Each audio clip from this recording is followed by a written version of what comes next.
அத்தியாயம் 3. செல்லி பரிசல் ஓட்டி கொண்டிருந்தாள். அவள் எதிரில் இந்த புது ஐயர் கண்களை மூடிக்கொண்டு ஏதோ மந்திரம் சொல்லி கொண்டிருந்தார்.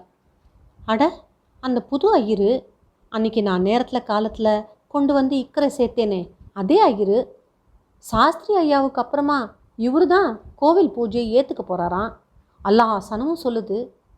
பெரிய ஐயா மாதிரி இவரும் எப்பவும் மந்திரம் சொல்லிக்கிட்டே இருப்பார் போல இருக்கு.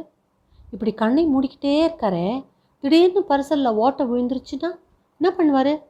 அப்பவும் இப்படித்தான் ஜபிச்சுக்கிட்டே உட்காந்துருப்பாரோ? சிச்சி, எனக்கே இந்த மாதிரி நினப்பெல்லாம் வருது. இந்த சின்ன ஐயா எத்தனை அழகாக இருக்காரு. பெரிய ஐயா தன்னோட மகளை இந்த ஐயாவுக்கு கட்டி வச்சாலும் வைப்பார். வீட்டோட மாப்பிள்ளை, கோவில் பூஜையும் நடக்கும், குடும்பமும் நடக்கும். ஒரு கணம் செல்லி சுகன்யாவையும் ஞானாவையும் தன் மனதினுள் பக்கம் பக்கமாக நிறுத்தி